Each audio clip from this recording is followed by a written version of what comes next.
Hey, what's up, everybody? This is Ghastly Statements from the Rounding Off Infinity Gaming channel on YouTube, the E2KG Network podcasting channel on YouTube, aka Game Logic on Twitch, back with another episode of Enough to Keep Going Weekly Games podcast. Here with me tonight is my fellow co-host, DBqHams. DBq, how are you doing?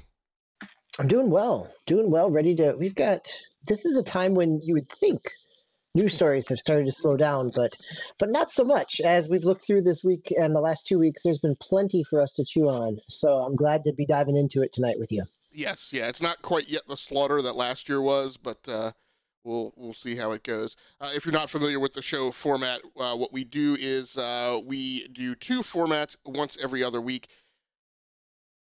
Tonight, we're going to be doing our industry news deep dive format, which is where we cover news around the industry, but our particular shtick is we look at trends, not just every single one-off story that's of particular interest at a time.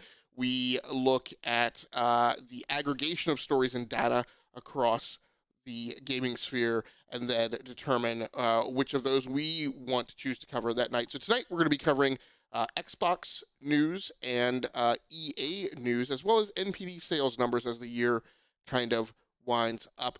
But first, what we want to get out of the way is a late-breaking story, relatively speaking, which is that Casey Hudson and Mark Dara are leaving BioWare. Obviously, one of the preeminent EA studios. So, DBq, did you want to kind of talk about some more of the details on that departure? Sure, we can talk about that a little bit. Yeah, it really does. I mean, Casey Hudson is somebody who has left and come back to BioWare and now is leaving again. I think the suddenness of this is probably what took people more by surprise, that it just kind of, it was dropped on us today. And I think the other effect is not so much. I mean, both of these people are long in their careers, relatively speaking, game design wise, right, and production and producer wise, that they've been in the industry for a number of decades. So that part is not surprising, but where it leaves BioWare is probably the more surprising and interesting piece to me in this, right? That you've got Casey Hudson, who's been the general manager, but then Mark Dara has been head of Dragon Age 4, which we haven't really seen a whole lot of. And now the person who is heading up Anthem 2.0 is moving over to head up Dragon Age 4, which then, you start to get the ripples of what really is, how much is really going to happen with Anthem 2.0. Where is the development of Dragon Age 4 at in terms of how much hands-on aspect that Mark Dara was at this point, or will need to be that, the Christian Daly, the person who was on Anthem now coming over to Dragon Age, how hands-on, and if that changes the direction at all or keeps kind of steering the ship in the same way. We did get some confirmation again that Mike Gamble is still heading the next Mass Effect project as well. So we don't quite know what all the ripples will be in this, but certainly the BioWare of BioWare fame of Casey Hudson and the Doctors, it is not quite in that same, whether or not it's in the same studio. There was lots of, not studio, but maybe studio culture, right? Like where BioWare was and where it is, maybe in different places based on both their kind of time with EA, but also just their turnover and company culture as well. So this could be, maybe this is the fresh break that BioWare needs to kind of take a look at where they're going. Maybe that's the positive spin on this. The other spin is this is the ship is sinking and people are starting to leave as they can. So yeah, I think there's different ways to take this, and the fact that it comes as suddenly as it does, and that the announcement kind of came very corporate-y from the BioWare blog, and not in like a letter from Casey Hudson or Mark Dara in terms of, it makes you feel like this was not a long planned event. Right. And I mean, and that's certainly not to say that they were asked to leave, right? It could simply be, I mean, and this happens all the time. It could simply be Casey went to sleep one night, woke up in the morning in a cold sweat, and was just like, I got to do something else, or I got to get out, right? That's certainly possible. What I think is, I mean, two things that are of interesting note to me. One of them I talked about in the chat and on Twitter already, right? The news headlines that are coming out with this thing are associating Casey and Mark with the Dragon Age and Mass Effect property, even more so the Dragon Age property. I have seen not one headline mentioned that they were also critical and key in the molding of Anthem.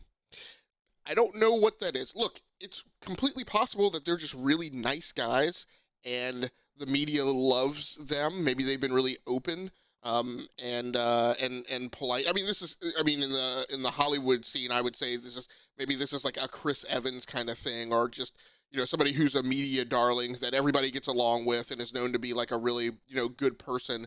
And this may just be the media kind of weirdly, collectively, almost seemingly, I mean, in a coordinated manner. I know obviously it's impossible to coordinate the media, especially in a short window like this. It seems like universally there's a decision to not associate them with the Anthem travesty. Now, that's not even to say that everything about Anthem was bad. It's simply to say that Anthem continues to this day to be a PR nightmare. It's a scar, and it's a problematic thing for them to deal with. And I'm just absolutely amazed that, you know, when we have things like, great Scott, like if somebody like sneezes too hard on the Halo team, oh my God, Halo Infinite is in trouble. And, you know, we frequently get all these uncorroborated claims that, you know, dev teams are in trouble.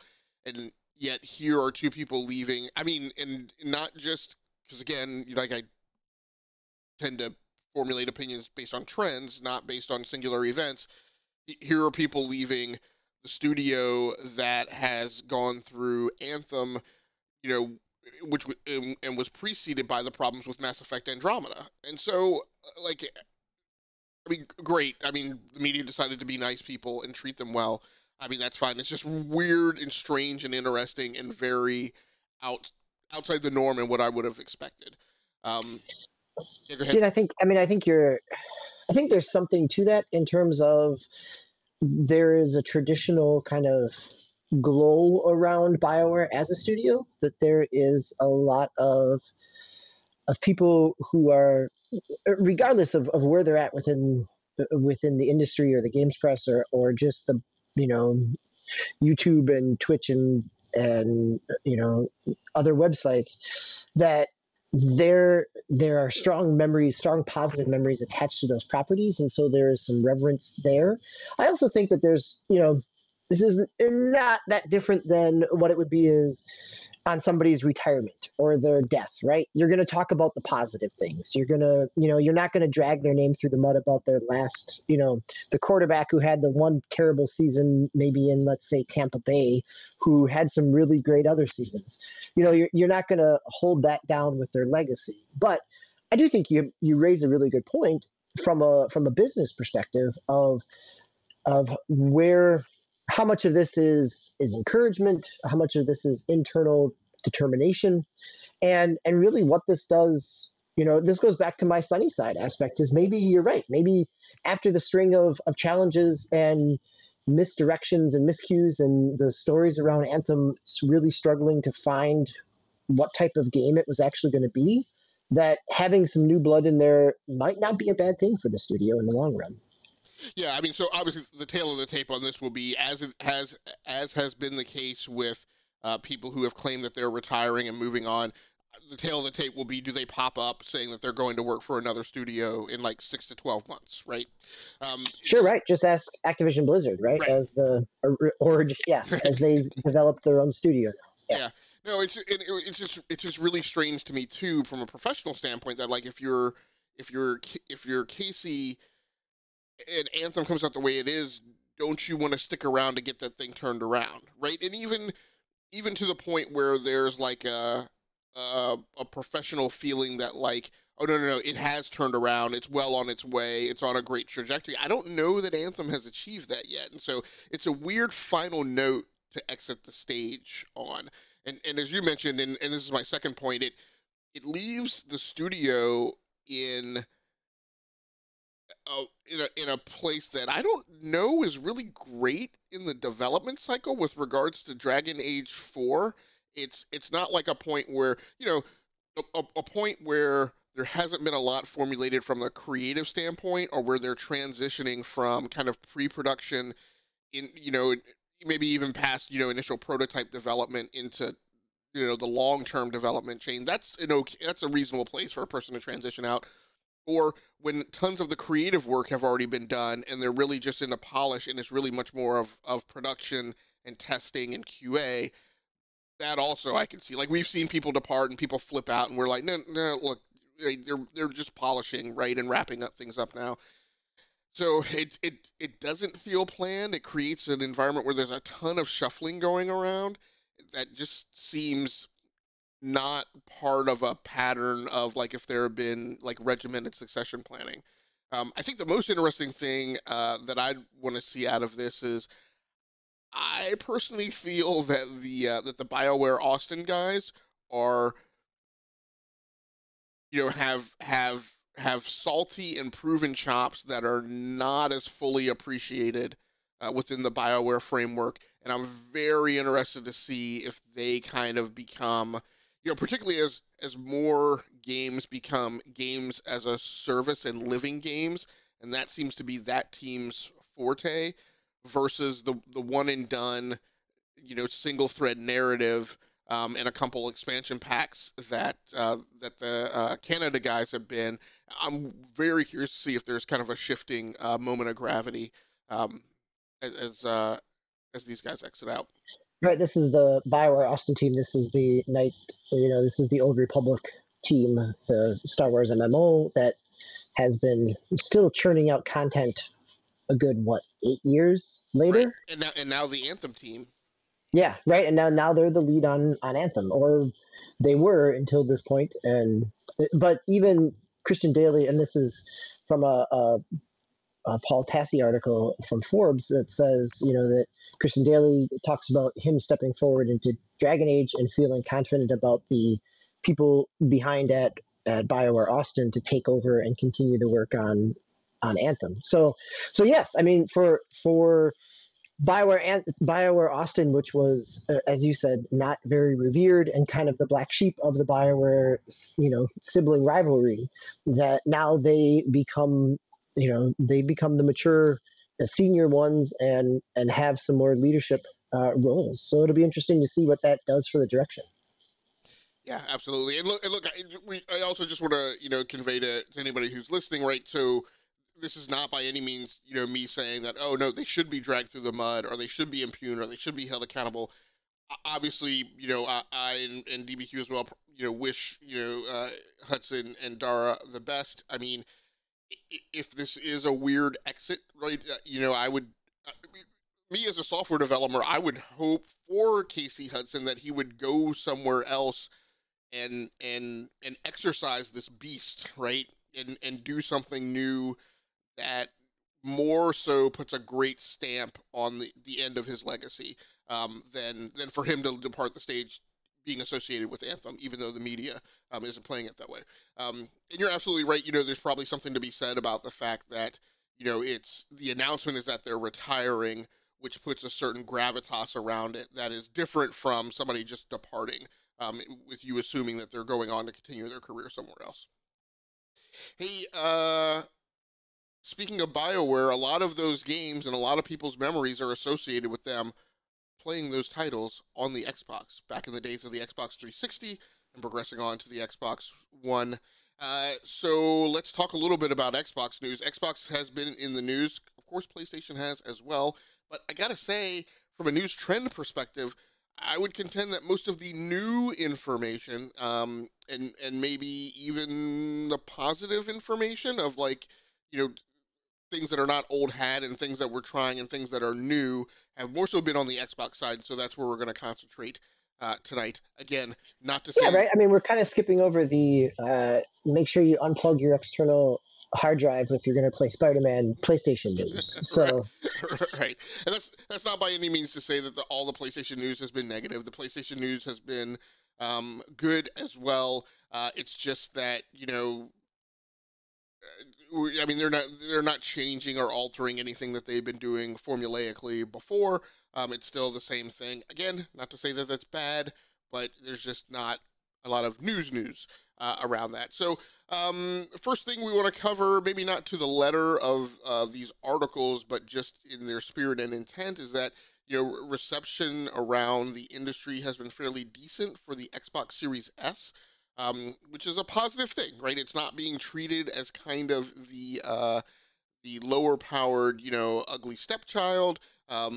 You know, like I said, reception has been positive, and even though the Series S does not do all the things that the Series X does, or, you know, much less the PlayStation, what it does do, it appears that the media believes that it does fairly well, which is play games at 1440p at 60 to 120 hertz. From my own experience, you know, and I mean, different tastes are going to differ, but I've, you know, moved my Series S to my TV versus a computer monitor. That TV does not have a 1440p mode. A thing that's not talked about a lot is the Series S upscales. And, you know, it's, you know, 6 or 1/2 dozen the other, whether or not you prefer 4K upscale, upscaled 4K versus 1440p native. Those things can play differently depending on what game you're playing and what type of game you're playing and how it's been implemented. But I guess the key thing of note is that it works, and it's kind of transparent. It took me a while to figure out what the heck was going on, as I mentioned to you guys before, that I was seeing, you know, the Series S report that it was putting out a 4K 60 hertz signal. But of particular note is that Time Magazine voted the Xbox Series S one of its best inventions of 2020, and that is to be commended. Kind of see, so other things that, you know, they have put in that category is things like VR headsets. Trying to think of things that our listeners wouldn't know about. There's a lot of things in here that our listeners might not know about. But there, you know, and I don't know if this is a GoPro, but you know, the Insta360 action cam, which you may not know that particular brand, but it's in that same kind of category. Obviously, you know, cameras in the GoPro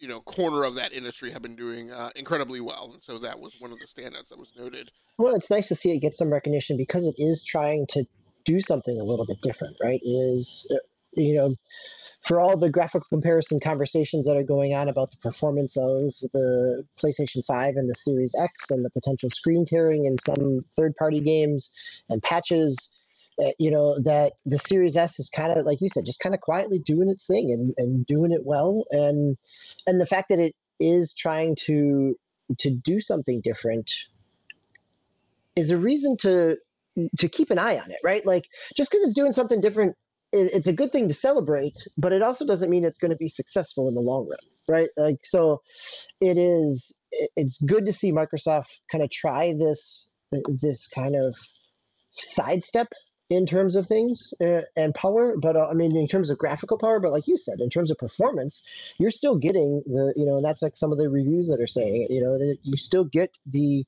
same type of load speeds and faster memory, and the CPU is pretty comparable between the two. It's the GPU that, and a little bit of RAM that gets you on the differences. Yeah, it's a weird thing on the market because it you know, if you divide the market up kind of into 4, I don't even know, 3 segments, right? Xbox and PlayStation have typically been up here. Nintendo Switch has been down here. The Xbox Series S punches somewhere kind of in this weird place in the middle, where I mean, it's really not, you know, the Nintendo play is to more so say that we're not even playing that high-tech game. I think the Xbox Series S to me is a little bit more of the AMD strategy versus NVIDIA than, you know, than I would almost call the Nintendo strategy to me is more of like the Intel GPU strategy versus Nvidia, right? It's look, we don't want to be the most powerful, but we want to be the thing that's everywhere. That's more so Nintendo's play. Whereas the Series S is, hey, we want to offer 87% of the same performance that you get, and the performance that we think is the bandwidth is the within the band that gamers really care about at volume, and we want to be the less expensive alternative, and that's where the Series S um, comes in. And it's a weird, I'd really like to kind of talk to Swiss about this again. He and I, our personal experience was, I think I've mentioned this before. We had taken over software development from a team of kind of old grognards who were super experienced and had since moved on to like the most complicated software development program in our company. And Swiss and I were spending long nights and weekends right in another, away from home, trying to get this stuff working out in the field. One application in particular was problematic, and we kept trying to band-aid that thing, and just finally we had kind of been broken down to our smallest parts. And on a Sunday, out in the field, we said, look, wait, hold on a second. How would we have built this thing if we had been here and it was a blank slate, instead of trying to fix what somebody else had broken? And so my point is that a lot of times, until you have that blank slate, it's incredibly difficult to come up with an innovative, unique solution. And so I really am curious to find out, like, the Xbox Series S is not the solution that I feel like the industry would have natively and organically, the console industry would have natively and organically come around to. Like, that middle band SKU seems to not be something. Sony didn't think about it, right? Their only differentiation in SKU is to pull out the optical drive, and I think that's kind of historically what we've seen, is to remove some wholesale component. But the notion of scaling it in performance in the same way that we kind of do in the PC market seems to be a fairly unique approach. So I'm excited to see how it turns out. Yeah, and we've got some other potentially exciting kind of new entrees into the market or applications here with Microsoft as well. Yeah. Yep. So let's go ahead and knock this one out of the way. So Crossfire X, which I feel like is a really big deal, but people don't keep it in mind. Like, this to me was arguably a bigger deal than Halo would have been, just in terms of the creative IP. I mean, Halo is a flagship piece of property, but it's the next iteration of the same old thing. Whereas this is a highly successful kind of Eastern property. It's kind of a Western game that has done incredibly well in the East, but hasn't really come back to the West. So, reporting from Engadget, this article from Igor Bonifacic. I don't know if I pronounced that right. I'm sure that I haven't. Microsoft's already thin Xbox Series X and Series S launch lineup has suffered another casualty. Crossfire X, the upcoming competitive first-person shooter for Xbox One, Xbox Series XS, and PC, will miss its originally planned 2020 release date. It will now instead come out sometime next year. Developer Smilegate blamed the coronavirus pandemic, what else, for the delay. Is Crossfire X is an Xbox exclusive. So I think the big tale of this is that, again, while we've all been rah-rah about Halo Infinite, I feel like Halo Infinite is a thing that doesn't have the same bubble effect as something like a Call of Duty and a lot of the third-person properties, Anthem. And I think what Microsoft is looking for here is they're looking for the big competitive first-person shooter that is a little more ubiquitous than Halo is. And so that's what they were going after with Crossfire, and could have been a very healthy component of their launch lineup, being that it's just a game that a lot of people would have been able to get their head wrapped around, right? It's not super complex like Well, and I think, Ori. yeah, you're right. It is. It fits those genres, but it also gives them an established property into markets that they don't traditionally do as well in. That I think that there's the value there as well. As you said, it's big in the East. It had a huge, and it's been out for half dozen years at this point in different iterations, and it has a lot of brand cachet within China and other markets as well. So now, do we get to talk about the next potential of the Xbox in terms of, can I run it on my TV? Yeah, absolutely. So the Xbox Series S may not be the only lower powered play where I mentioned performance at scale, and Microsoft may be looking at other SKUs that would fall underneath the Xbox brand from Microsoft that would enable consumption of Xbox content. So obviously, probably a lot of people have seen this article, in an interview with Phil Spencer on The Verge. So in an interview with Nilay Patel, he mentioned one of the things, and he seemed to be fairly bullish on this prospect. It didn't sound like a prototype. No, because he used like within the year. Right. I mean, there's language here that this is not just like, oh, that's a neat idea, let's explore that, but like, yeah, you could see something on a store shelf pretty soon. Yeah, and so this is notionally he specifically discussed the idea of Xbox streaming sticks that could be used, and this is quoting from the article, that could be used to stream games through xCloud after being plugged into the TV. These could even be made part of the Xbox Game Pass subscription cost.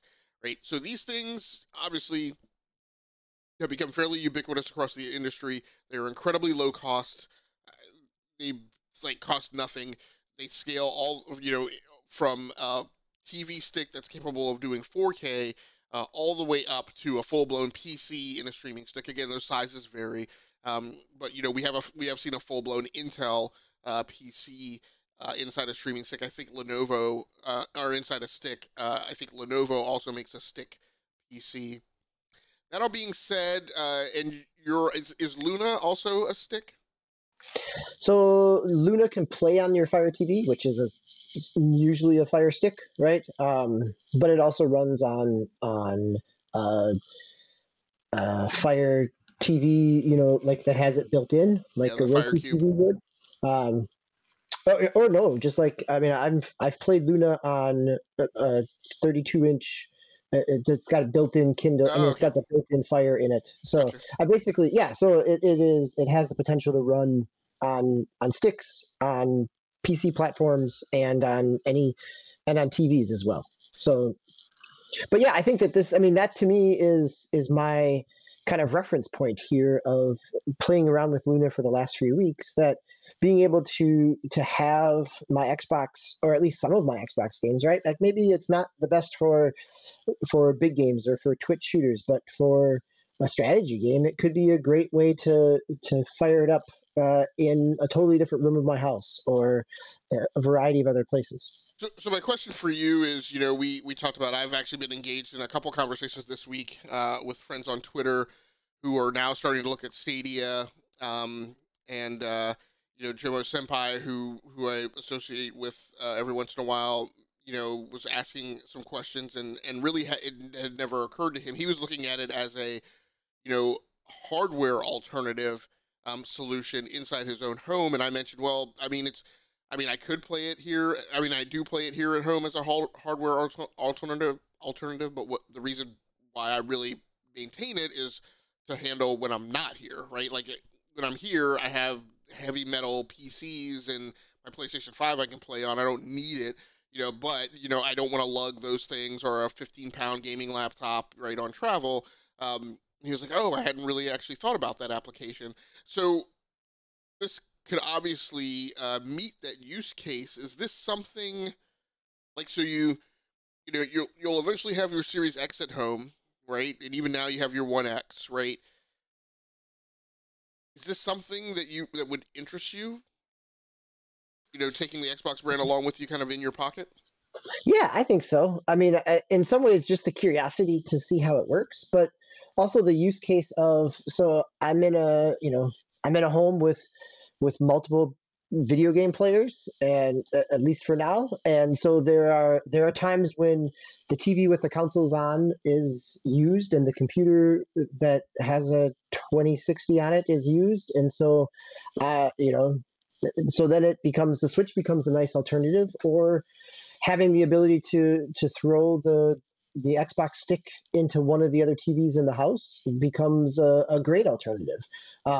If there, when there is a time when people are traveling for work again or visiting family on holidays, that bringing a stick along with you and throwing it in the guest bedroom at your relative's house and continuing your game, it would be a great alternative. Again, I think, potentially price point makes a big difference, but these sticks are, as you said, they're ubiquitous. They're potentially super cheap. The Amazon Fire 4K stick, was what, $40 on Black Friday. You can get 4K Roku ones for around that same price. That it could very easily be bundled in with a Game Pass package without a whole lot of cost, because you can't really do anything with it without Game Pass, and so they've got you locked into that infrastructure.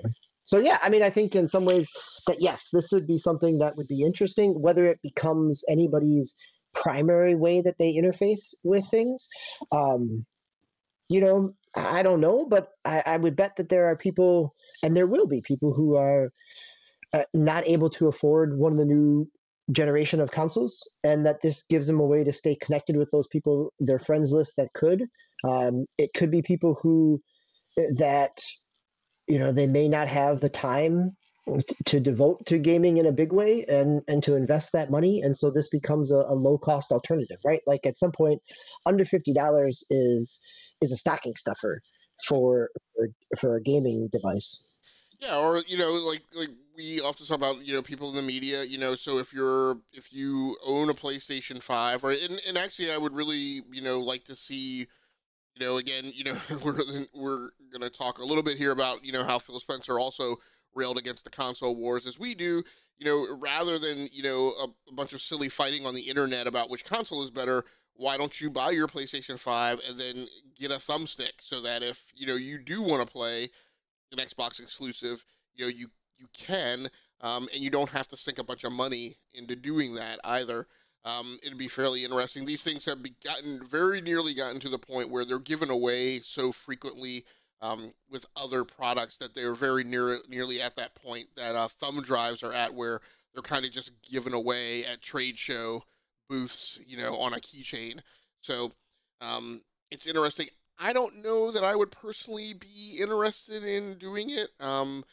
Again, I have Stadia with a Chromecast. I'm probably more likely to take that along with me. I don't know that I need to carry the Xbox brand with me.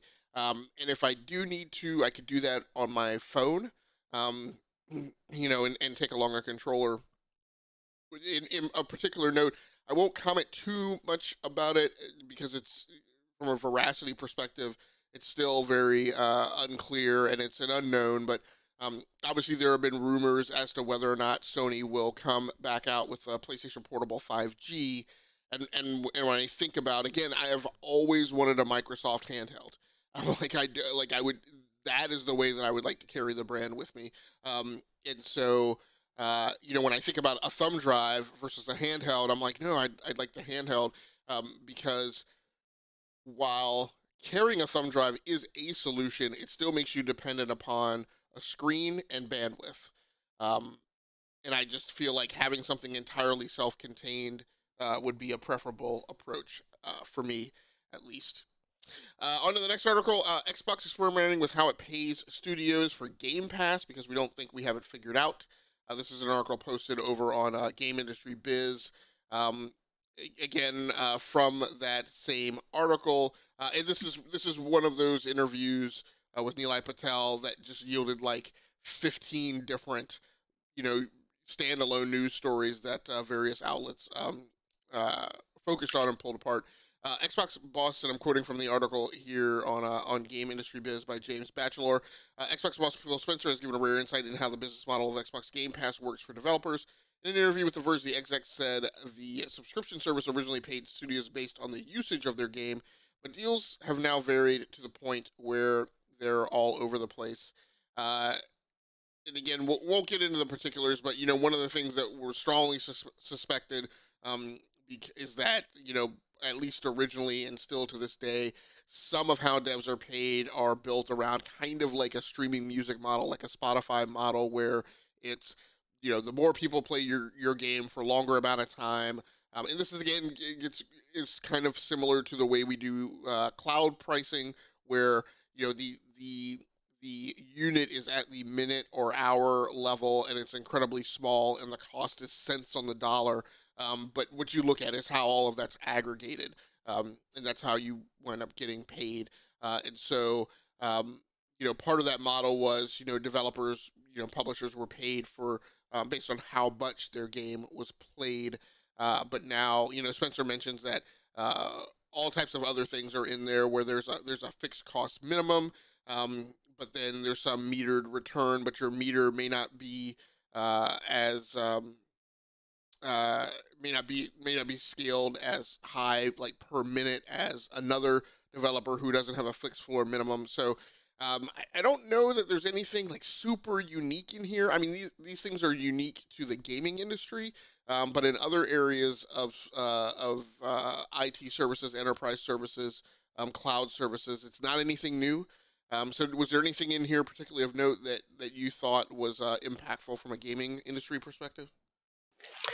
I think the only other the angle that I thought of immediately, and it's just because I've been engaged with it over the last few weeks, is the Xbox Game Pass rewards aspect, where you do certain requirements or feats within an individual Game Pass game, and you get rewards. You get enough rewards, you get a gift certificate. But they choose to highlight different games each week, each month, and so if they are being paid on the amount used, that they're also potentially directing where that use goes for a segment of the audience as well. So I think it's not a surprise at all that each of those deals is probably very specific.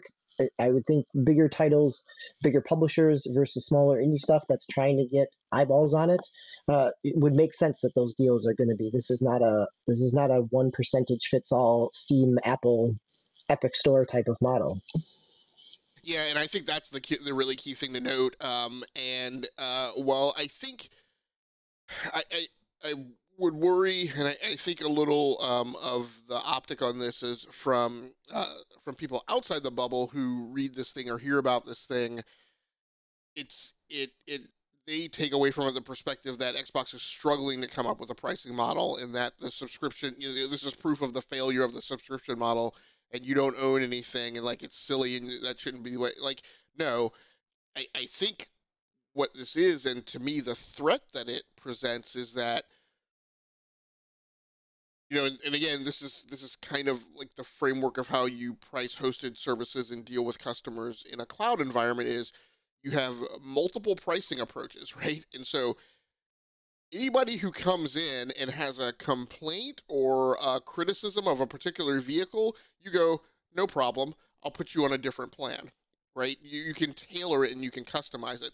The other thing that, and the thing that to me makes it a real serious threat is, what I believe, just speculation, just an hypothesis, right, is you come out with that metered model and you get everybody settled and comfortable around something that they're familiar with, which is, again, is the way the music industry does things, right? Or you can point at the music industry as an example of this is why this should be acceptable.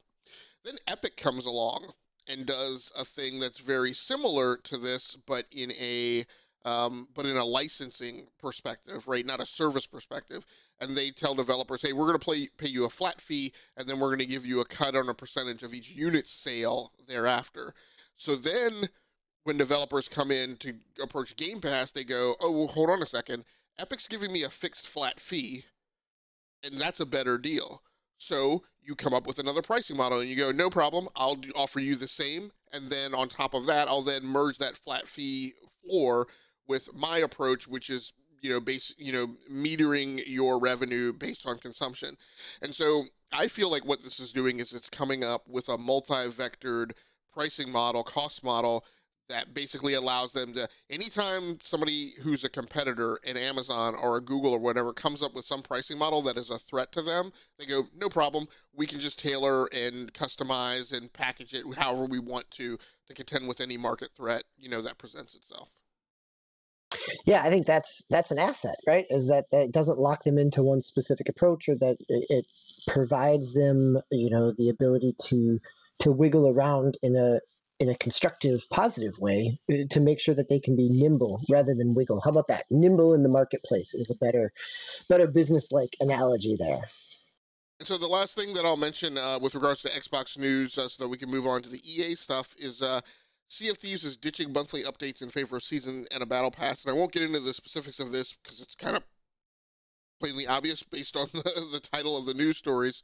And, this one is coming from PC Games but it was run all over the place.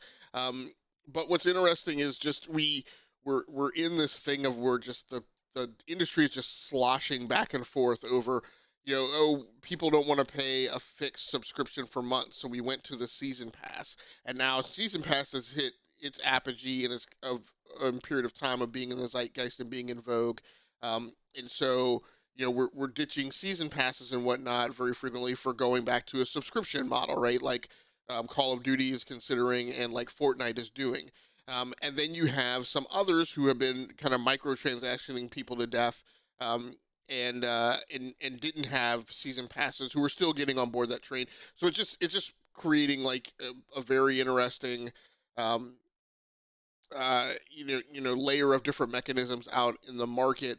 I'm not at a point yet where this bothers me. Sometimes when the market is so diverse that it's hard to make decisions and hard to understand what anything is, those types of things bother me, like is our case with early access, because there's like 59 different models of what early access means and everybody does it differently, and so you use the same term, but when you apply it to a certain company and what the service agreement is, it's something different.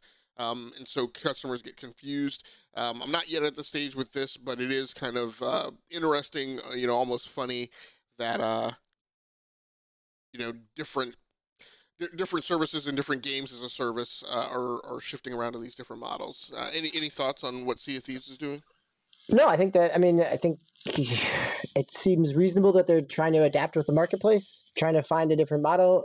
Hopefully maybe they've seen their metrics enough to know that people stay engaged over a certain length of period of time, and so this pricing structure works better for how people engage with that game at this point. Your comment about all the different, kind of the pendulum swing back and forth between battle passes and season passes and microtransactions. That makes me think of a really good article out of Kotaku this week, basically kind of summing up the last generation. And I think it's about how far we've come in microtransactions and how at the start of this generation, big DLCs were still part of it, that microtransactions were few and far between, or they were growing but not big yet. And we've kind of come almost not quite full swing, but we've gone through a number of cycles between season passes and loot box randomization of microtransactions, and now battle passes, which are kind of, it's the season pass in order to know what loot box you're going to open.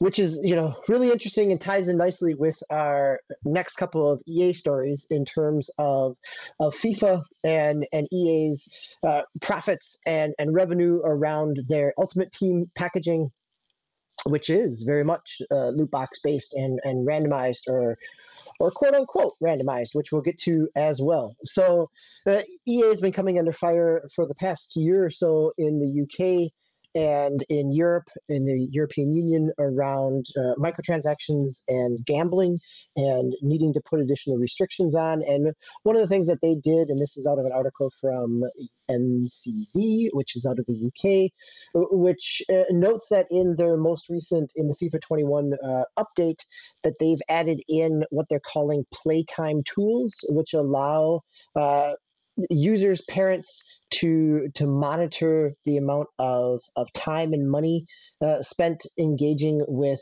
Ultimate Team, that they can lock down some aspects there as well, so that they can have an idea of amount of time playing, amount of money spent, so the different communications, all the different ways that kind of give it some more kind of player control access. And oftentimes that this has, Nintendo did this with their play controls on the Switch.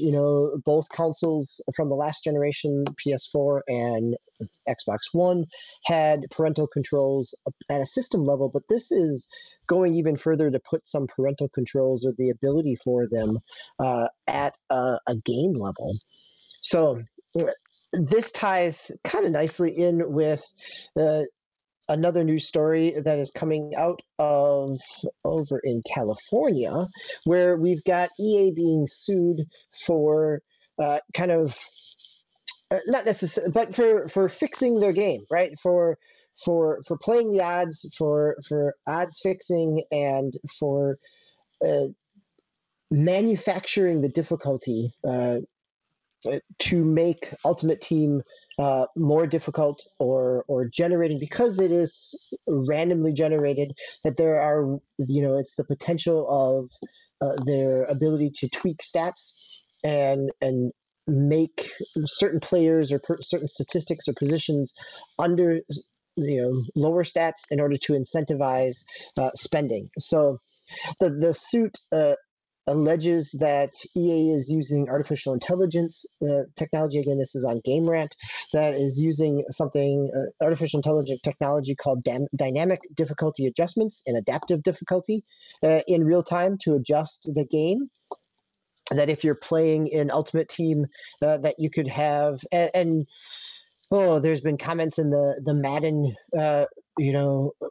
YouTube community and fan community, or at least commentator community, about similar things here in terms of certain animations being triggered, that whether or not they're triggered intentionally, or they're triggered in some ways that lock a player into what would normally be a poor decision or a game changing moment, whether it's a missed pass or a missed goal block. So that this is all of what this practice of scripting is what this suit is alleging. And again, of course, EA is saying that that is not the case, that they have said that this is false, that they do not do this scripting, and this is why there is a suit. So we'll be, it'll be interesting to see if this actually gets any legs. There's plenty of lawsuits filed all the time. A few years ago, we were talking about all the lawsuits filed against Fortnite to try to get a piece of the pie, necessarily. But I think in some ways that as more of these kind of gambling and fixing allegations and suits come forward, EA's motto, it empowers other people to step forward as well, right? You see this in the law plenty of times, whether it is in corporate law, or if it is in civil law in terms of harassment claims, that you start to get this snowball rolling, and there is the potential for other litigation here as well. Thoughts on either one of these two kind of EA loot box related items? No, it's just this is another thing that's interesting. Bordering on being kind of hilarious to me. So first of all, it's part of it. The story sounds to me like, how is that different from rubber banding in racing games? Only the fact that you could pay, $5 more to get an extra speed boost, basically, right? Is the difference here. I think the piece where, in some aspects, as somebody who's engaged with Madden Ultimate Team, I can completely understand that gut feeling, like, am I just getting low stats because I haven't spent a certain amount of money, or I haven't bought but that's where it certainly feels like, and we've talked about this before, like that type of predatory aspect seems to be like there is so much more of that going on within the mobile game space than there is within the console game space. That seems potentially where I would have anticipated lawsuits coming from in terms of that. And in some ways you did. You had the legislation around where they need to provide drop rates now across multiple different continents, basically, right? That we've got to see those drop rates for both Europe and for the Pacific Asian markets as well. But that has not necessarily stopped EA's stock from doing well. That investors are seeing that EA stock is looking to bounce back. It lost more than 18% over the last year, but now has jumped back 38%. So it's kind of, speaking of rubber banding, that it is definitely kind of bouncing back and forth. And some of that comes on the heels of some good cash flow and some good quarterly earnings that EA has announced, that they talked about, that they have had going back to Madden. Madden 21 has 30% more players year over year from Madden 20. FIFA has more than 100 million players globally, and so that has increased their revenues, their net bookings, as we've talked about before, in terms of sales and revenue, is also increased, and so that has caused Electronic Arts to bounce back in the market. The piece that surprises me about this, because we often talk about numbers, and I can remember sitting in the same podcast 3 years ago at this point, talking about the EA quarterly numbers and how over 50% are now made up of microtransactions. Right. And I think that continues to be the case, but it is also the case that it is the driving force, because in a year when EA did not really release anything outside of It's standard flops franchises and sports franchises, right? Like they kind of dropped. and No, Anthem was last year, right? Right. I mean, they dropped. Apex. They still keep rolling with, right? It's Apex and it's the sports franchises, because you had launches of Command and Conquer Remastered, which didn't really set anything on fire. You had Rocket Arena, which failed terribly, unfortunately. Also, you've had kind of Star Wars Squadrons kind of pushed out the door, which is a solid game, but not a lot of legs to it in terms of, although now it's seeing some additional maps and ships, even though they said that they were not adding things to it, but really there has not been any new IPs or any big franchises coming back. So it's been the driving sales from their ultimate teams within Madden and FIFA that have really kept the company and that side of the company up in float. Right, and and we as a gaming community read the Squadron story wrong, right? The gaming community hyper focused on the fact that everybody was taken aback at the strangeness that EA was not trying to make Squadrons a big revenue generating model, right? Like was not trying to sell things. They just made it a game. They just right, but I think when we listen to these reports, right, the reality is it's not EA worrying about whether or not they could make money. It's the internal decision to not put any money in Squadrons, right? So it's much more what are we going to invest in versus what's what are we? I mean, what we're going to get revenue back from matters at the end of the day, but the first part of the decision is I'm not going to put resources into that, right? Because it's not going to get me the return that I want. And so when you talked about the things, I mean, and yeah, Apex was last year, but I guess I think of it more in terms of what am I putting resources on that results in a revenue generating release, right? And that's where I kind of lump we've had Apex multiple seasons of Apex this year, right. So yeah, definitely that there's investment there. There's ongoing development around that title, right? And so a connecting point that I didn't make, I guess, because I was too focused on how the media was treating Hudson and Dara. When I mean, we don't know the story. We still don't know the story entirely of why the I guess the thing that was the Star Wars thing that was going to be before Fallen Order, when that whole thing blew up and that studio was dissolved. Sure, the Amy Hennig one, and yes, right. That the rumor or the gristmill was going around that was because that team was focused on making a one and done kind of narrative thread, and EA wanted something that was going to be microtransaction-y and generate revenues. In the wake of the flops that you've mentioned, right? Not just this year, but inclusive of last year, the Mass Effect Andromedas, the struggles with Anthem. Do you wonder that Casey and Dara are leaving because EA was saying, hey, the reinvention of the BioWare studio is going to be, we're not investing any more money in you guys doing these one and done single narratives just to have them flop, right? You guys are going to be like everybody else, and you're going to generate me something revenue. And if you're not with that program, then maybe you should just go ahead and wrap up and move on.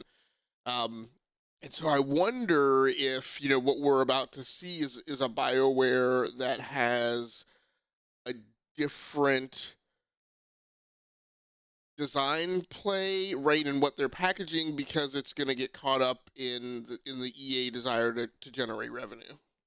But I think that goes back, if that's true, right? This is some great armchair quarterback speculation here, but I think it goes back to all the more reason why it is beneficial that BioWare Anthem has now multiple leadership roles in this, because that's been their bread and butter in terms of that ongoing service model. So while we've just gotten done talking about games that are maybe or games that are not coming, we have some rumors here from SVG about there's some trademarks that are filed in Europe that have some speculation about some new games potentially on EA's horizon. That we've got 3 trademarks. They are, as good crazy games names. They are code names for things, probably potentially things like Chocolate Panda, Fury Soccer, and Full Circle. Whether or not those are actually names of things or if they are holding, but because they are trademarks, there is some speculation that there's some potential weight to this, what kind of games they are, other than the one that says the word soccer in it. There's not a whole lot of detail here because it is really just a trademark filing, and that does not mean that anything is imminent. But it also does show that EA is still looking to throw out and put out, I shouldn't say throw out, to put out and release new titles, new properties, and try some new things, right? Like I could see where a game called Fury Soccer probably does have some microtransactions embedded in it. It could very well be. The Sims has been very well for them, so if Chocolate Panda is really about chocolate pandas, maybe there's multiple kinds of chocolate. Again, not too sure. And really the important part of this story is that it shows that EA, while they have leaned on their microtransactions on their existing properties, that they are still investing in new properties, new design elements as well. So as a game fan, as an industry observer, it's nice to see that continued kind of diversification from that development company as well. All right, that kind of wraps us up in our EA aspects. Do we have any other news we want to cover here tonight? We've got some potentials. As we said at the top of the hour, there's been a lot of news stories, but what's left on your docket, Gascles? The only thing that I want to kind of go over to round out the show is kind of what's at play. Continue the discussion of what's at play in the market. So, I think one of the most pertinent stories, as the NPD looked at earnings over this last quarter, is that gaming amongst Americans age 45 and over has increased. That's a story. It's kind of, given where we are in age categories, I don't think that was lost on us. That seems fairly obvious.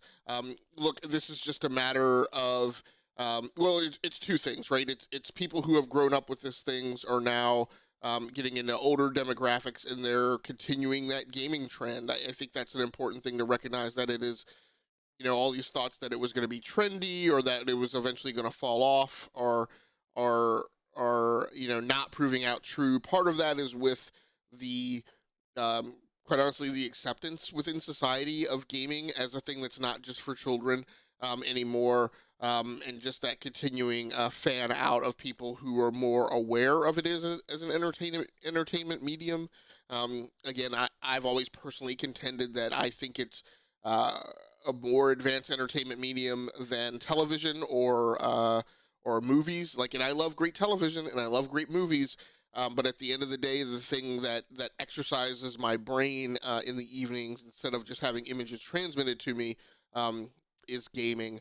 I think the second part of this thing that's again fairly obvious, but is also the important thing, is again, generally speaking, people make more money as they get older, and so these age groups that theoretically are in higher income brackets, right, are gonna continue to be your primary consumers of an entertainment medium, and so that follows suit. I think what's impactful from this is we talk about the progression of game design and things that are new and why things are around. And what we've seen this year is a much greater emphasis on those single player games and narratives, right? Some of the most popular titles this year are the Miles Morales, the Ori and the Will of the Wisp, right? These things that are contained experiences and don't get into all the microtransactions and season passes and whatnot. And I think as that, what the survey shows is that the industry is going to continue pouring resources into providing those types of experiences. Anything else, DB, that you think to mention? No, I think that's a pretty good take on this, right? The fact that 4 out of every 5 consumers have played a video game in the last 6 months, that, as you talked about, kind of the demographics there, thinking about where that disposable income is. I think there are other examples of how that spending and what those sales numbers play out as we just got done talking about microtransactions. But, Animal Crossing New Horizon, Nintendo announced last month, has sold 20-some million copies, right? We're in the mid-20s, and that just was released this March. Granted, in extraordinary circumstances that favor Animal Crossing, but again, it shows that is another single player, or at least non-microtransaction driven type of game, and that there is a variety of, it's not just a Sony prestige title that are these single player games, but they can cross a variety of genres. So it's a good sign for a healthy industry that is struggling to find a way to maintain its own health in terms of development costs and development cycles, and what that that curve looks like for both consumer and the industry itself. Right, and I don't want to be I don't mean to be too cavalier that it's not to say that group, that demographic, could very well also equally be driving microtransaction sales, right? I mean, again, trying to figure out how to best say this, but like, if there are people in there, you're going to have people in that demographic who are not price sensitive to microtransactions and season passes, right? They'll do that at a bat of an eye, because that's just a thing in and amongst like the Netflix and the Amazon payment, right? That doesn't really bump the meter for them. So I know some. I've had bosses who are older than me who spend that money on the Call of Duty season pass, right? Because that's what they play a lot of. Looking at the Steam charts, the biggest games in I don't know for certain whether or not Blues News does these. I think they do these by downloads, not necessarily by revenue generated. So what a full price game has done and its impact within the Steam environment might be fairly different versus some of the low cost titles. So I think these are just by downloads. Yeah, these are by downloads because Among Us is well, I guess Among Us is not free on PC, right? But yeah, but Phantasmophobia and Among Us definitely fall into that lower cost price right, tier. right. Yeah, and I mean we're talking we're talking about Destiny 2. I don't know what I mean. It's free, so I don't know. I don't know. Yeah, but that's beyond. This one here is Beyond Light and Plus the plus the season, which Sure. push you into that $50 mark. But Right, right. you know, So just the running through. Valve Index VR kit is a relatively low cost if it's not a free download as well. No, I think that is that the Am I thinking software of something application? different? I've always assumed that was actual hardware unit sales, which is why I've never understood why this thing Oh sits yeah, on that this is the chart. hardware unit. I thought it was the software. I thought it was like Yeah, so no, it is the hardware unit. You are correct. I apologize for that. yeah. I mean, when you follow the link, it goes to the hardware unit, which is a $1,000 piece of kit, and I still, to this day, as we talk about it, I'm like, so you're telling me people are so interested in VR that so many people bought $1,000 VR headset units that they did that more so than play Phasmophobia or Among Us? I just find that weird. So I don't know how Steam. And I think these guys. I mean, to Blues News credit, I think they're just repackaging what Steam posts. So whatever it is, just to go through the list, Cyberpunk 2077 pre-purchases came in at number 1. That is not surprising. Valve Index VR Kit was number 2. Number 3 was Phasmophobia. Number 4 was Among Us. 5, Football Manager 2021. Again, I think it's the preferred game to play on PC, so that number isn't surprising. And it's played, all over the world. These, aren't just Western-driven sales. Sakuna of Rice and Ruin, Destiny 2, Beyond Light, and the Season Pass. Hades comes in at number 8. Their wallpaper engine comes in at number 9, which I don't think $4 has. wallpaper engine. And number 10 is Total War Warhammer 2, The Twisted and the Twilight. So always good to see a Total War or any lingering RTS in a world where not a ton of RTSs are being made. Anything on that list besides the VR kit jump out at you, DB? Well, I'm just again thinking about whether this is. It is probably not in units. It must be in revenue, right? So that is where you get the VR kit toward the top. But it also means like at $4 a pop, there's a lot of people buying Wallpaper Engine to make that list. Yeah. So and again, this is November 22nd, so it is for the week prior to this. So this does not count Steam sales, which I would think would look potentially different than this right. because of those heavy discounts and things like that. Yeah, so does that include the Steam sale that broke over the Thanksgiving holiday? I don't know. I think the only other thing to really mention here, everything is kind of derivative of the 45-year-old age group. I think the other thing, which I guess we didn't have as a news article, but I want to say was really the spirit behind everybody voting.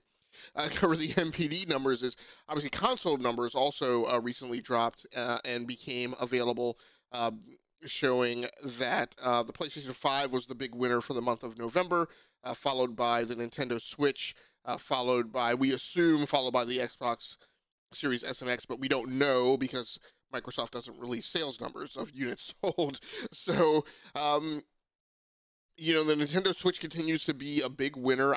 I contend that if they get supply on the store shelves, I kind of expect the Nintendo Switch to be the big winner through the month of December and through the holidays, just because they stand to not be as supply constrained as PlayStation and Xbox. Yeah, I think you're right. I think if we, to all reports, Microsoft has come out and said it's going to be limited until into 2021. PlayStation is not any different.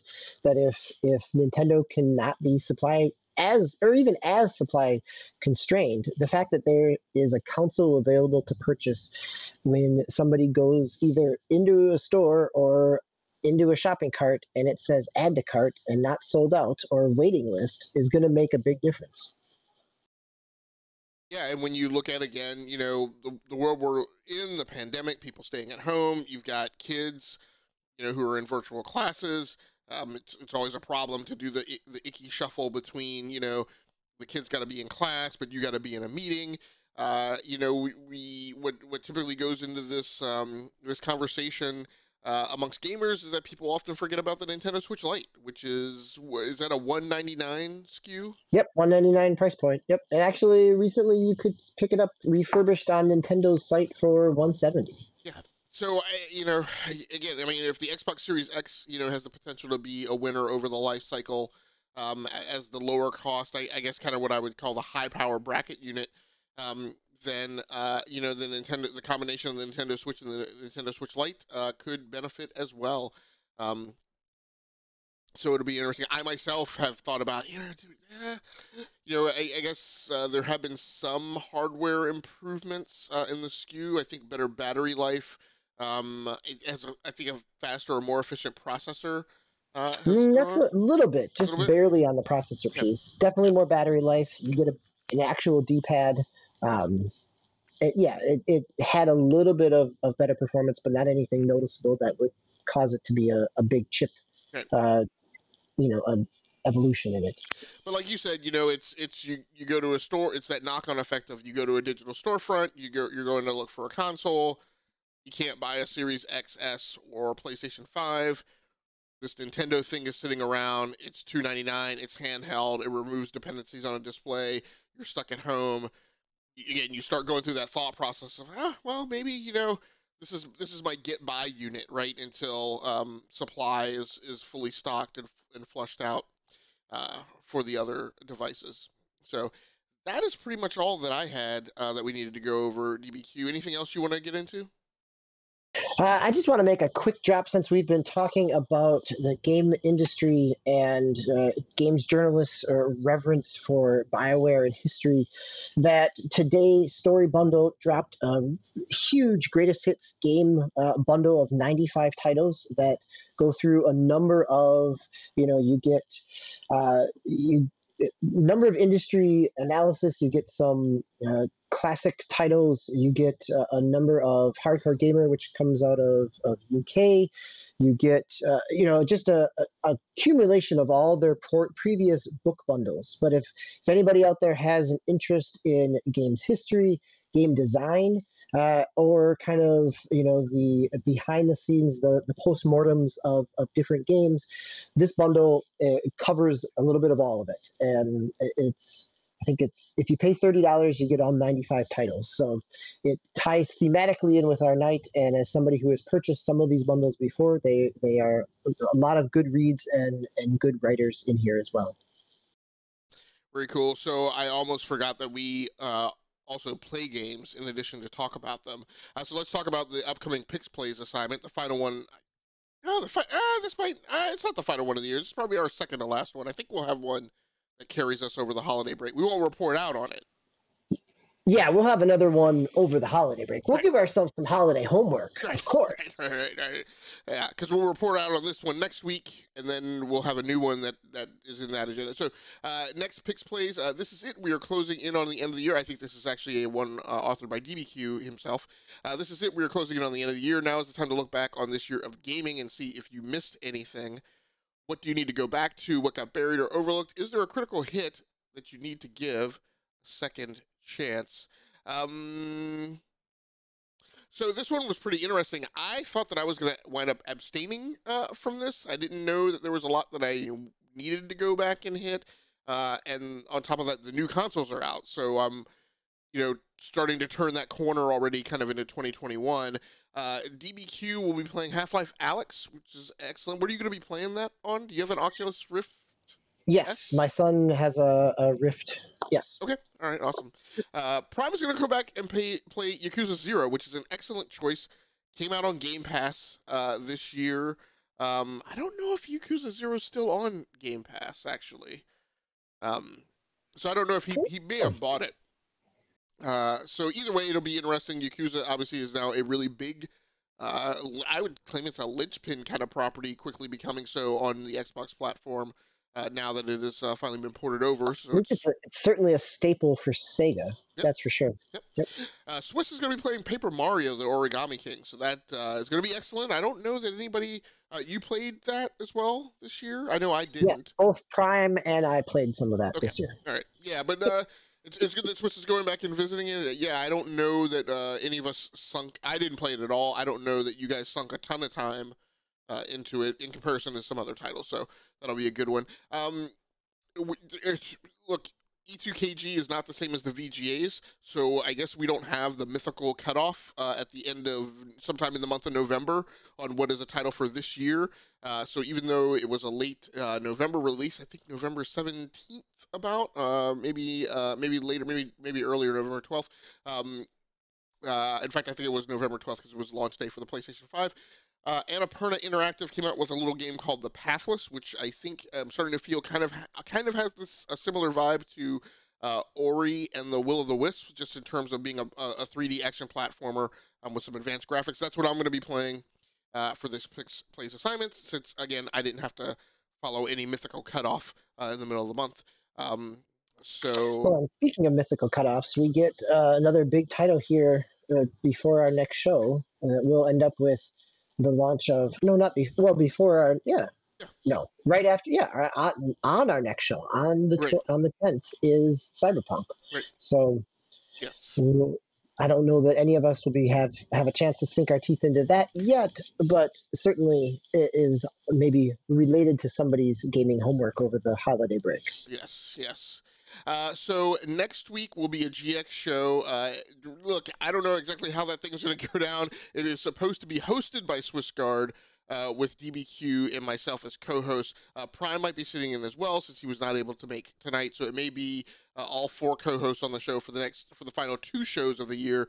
But next week will be our final GX show of the year, and then we will be doing our Gaming Superlative Awards the second week after that. So final GX show of the year on the 10th, Gaming Superlative Awards on the 17th, which is going to be a single longer show. So hopefully we will be able to get through all of the categories.